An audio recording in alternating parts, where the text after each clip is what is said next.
ಹಾಗಲಕಾಯಿ ಅಂದರೆ ಇಷ್ಟ ಇಲ್ವಾ? ಕಹಿನಾ ತಿನ್ನಬೇಕು ಅನಿಸಲ್ವಾ? ಮಕ್ಕಳು ಕೂಡ ಇಷ್ಟಪಟ್ಟು ತಿನ್ನಬೇಕು. ಆ ರೀತಿ ಒಂದು ರೆಸಿಪಿ ಹೇಳ್ತೀನಿ, ಬನ್ನಿ. ನಾನು ಅಕ್ಷತಾ, ಕೋಟೆನಾಡು ರೆಸಿಪೀಸ್ ಚಾನಲ್ಗೆ ಸ್ವಾಗತ. ಹಾಗಲಕಾಯನ್ನು ಚೆನ್ನಾಗಿ ತೊಳೆದ್ಬಿಟ್ಟು ಒಂದು ಒಣ ಬಟ್ಟೆಯಿಂದ ಸ್ವಲ್ಪನೂ ನೀರಿರಬಾರ್ದು, ಆ ರೀತಿ ನೀರೆಲ್ಲ ಒರೆಸ್ಕೊಳ್ಳೋಣ. ನಂತರ ಈ ರೀತಿ ಚಿಕ್ಕ ಚಿಕ್ಕ ಪೀಸ್ಗಳಾಗಿ ಹಾಗಲಕಾಯೆಲ್ಲ ಕಟ್ ಮಾಡ್ಕೋಬೇಕು. ಎಲ್ಲ ಪೀಸ್ಗಳು ಒಂದೇ ಸಮ ಇರಲಿ. ಈ ರೀತಿ ಎಲ್ಲ ಹಾಗಲಕಾಯನ್ನು ಕಟ್ ಮಾಡ್ಕೊಳ್ಳೋಣ. ಈಗ ಕಟ್ ಮಾಡ್ಕೊಂಡಿದ್ದಾಯಿತು ನೋಡಿ, ಈಗ ತೋರಿಸ್ತಿದ್ದೀನಲ್ಲ, ಈ ರೀತಿ ಮಧ್ಯಭಾಗನೆಲ್ಲ ನೀಟಾಗಿ ಕಟ್ ಮಾಡಿ ತೆಗಿಬೇಕು. ಇದರೊಳಗೆ ಬೀಜ ಎಲ್ಲ ಇರುತ್ತಲ್ವ, ಅದನ್ನೆಲ್ಲ ತೆಗೆದುಬಿಟ್ಟು ಈಗ ಇದನ್ನೆಲ್ಲ ಸಪ್ರೇಟ್ ಮಾಡ್ಕೊಳ್ಳೋಣ.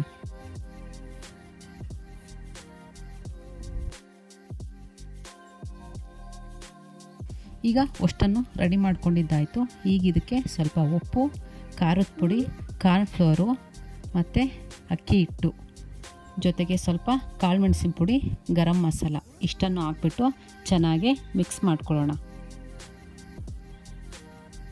ಇದನ್ನು ಚೆನ್ನಾಗಿ ಮಿಕ್ಸ್ ಮಾಡಿಬಿಟ್ಟು ಒಂದು 10 ನಿಮಿಷ ಇಲ್ಲ 15 ನಿಮಿಷ ಹಾಗೆ ಇಟ್ಬಿಡೋಣ.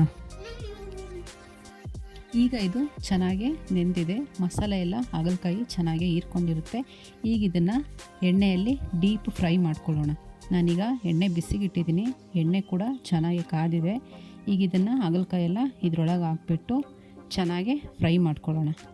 ಇದನ್ನು ಲೋ ಫ್ಲೇಮಲ್ಲಿ ಇಟ್ಬಿಟ್ಟು ಒಂದು 25 ನಿಮಿಷ ಇಲ್ಲ 30 ನಿಮಿಷ ಚೆನ್ನಾಗಿ ಫ್ರೈ ಮಾಡ್ಕೋಬೇಕು.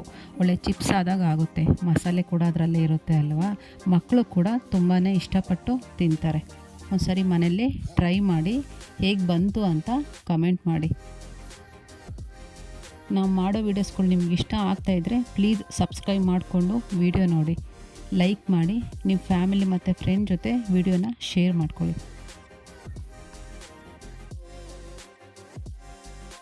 ಈಗ ಇದು ಚೆನ್ನಾಗಿ ಫ್ರೈ ಆಗಿದೆ. ಈಗ ಇದನ್ನು ತೆಗೆದುಬಿಡೋಣ. ನೋಡಿ ಯಾವ ರೀತಿ ಬಂದಿದೆ ಅಂತ. ತುಂಬಾ ಚೆನ್ನಾಗಿರುತ್ತೆ, ನಿಮಗೆಲ್ರಿಗೂ ತುಂಬಾ ಇಷ್ಟ ಆಗೇ ಆಗುತ್ತೆ. ಒಮ್ಮೆ ಮನೆಯಲ್ಲಿ ಟ್ರೈ ಮಾಡಿ.